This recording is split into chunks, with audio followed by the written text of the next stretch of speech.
Eyewitness News exclusive. They say they are living in fear, terrorized by a group of kids that comes to their building in the Bronx night after night. And these senior citizens say it's gotten so bad, they're afraid to come out after dark. Eyewitness News reporter Lucy Yang has the story from the Morrisania section. Look in my eyes. I have not slept. 67-year-old Miriam Cintron and her neighbors live in a state of fear. They claim large gangs of young teens have been terrorizing their apartment building in the Bronx all summer, and it's getting worse. They came at us. They beat us. They broke that stick from that tree there to beat us with the wood. We don't have nobody. Miriam says they broke the pole from the tree well and turned it into a weapon Saturday night as she fell victim to their violence.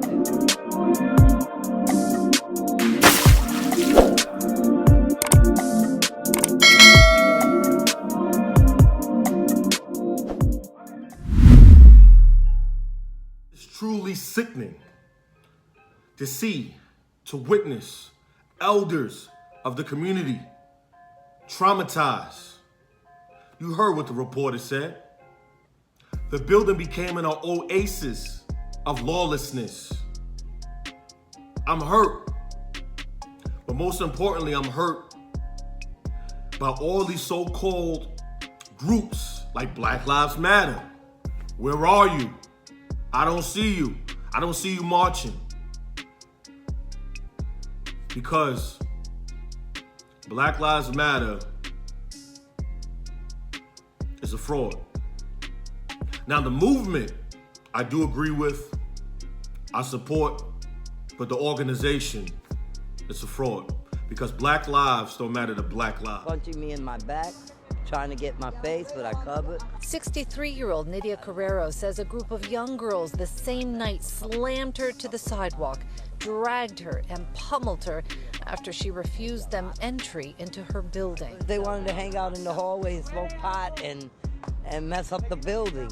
They go in there with bikes in there half the time. This is 1294 and 1295 East 169th Street in the Morrisania section of the Bronx.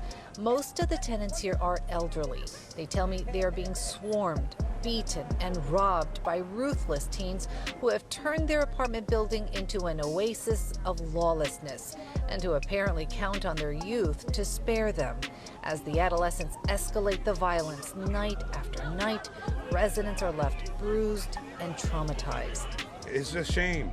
And they are telling us they're going to come back and burn the building down. It's ridiculous. Dr. Umar Johnson was on the Breakfast Club about 5 years ago, and he stated something very, very interesting. He said in a lot of cultures and a lot of communities, the bank, the financial institutions is the epicenter of the community. So people in that community can get loans for houses, to start businesses, to create commerce. The epicenter in most black communities is the church. The church is important. I want to be clear with that. Just like any other religious institutions. It's very important. Some people listen, some people don't. I mean, I feel that a lot of people do use that message from the pastor and the priest to better themselves, to encourage the youth to become better people. But the church always have been the epicenter of our communities. But notice, people love the church. People love God. They don't respect the church. They don't respect God. Because there's a difference between love and respect. You can love anybody.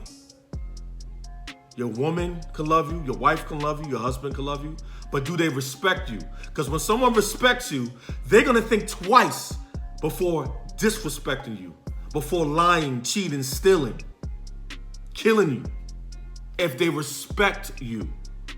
Because when you talk about respect, it's a sense of fear, right?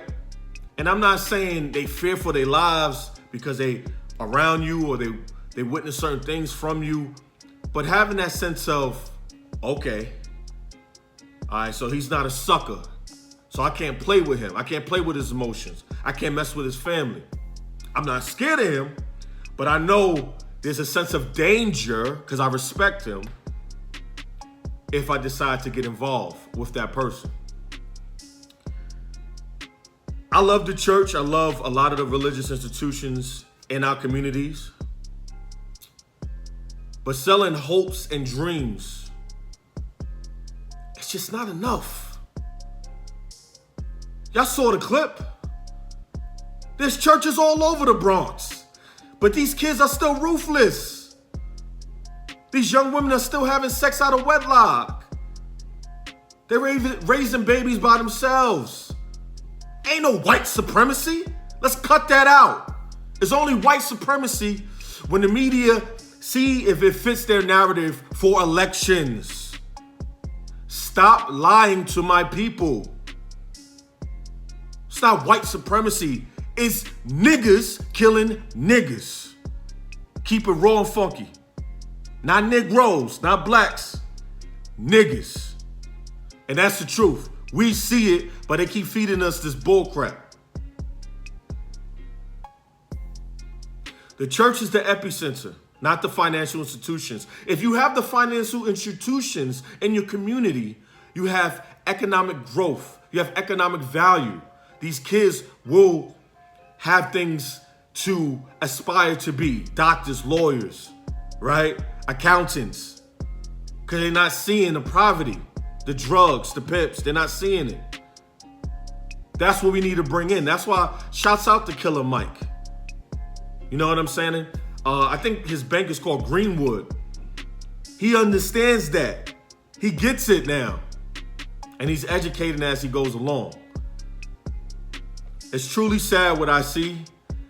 I pray that God will, just come sooner. Come sooner. Thank you for watching. It's another episode in the can. I'm Isaac Isoge. Peace.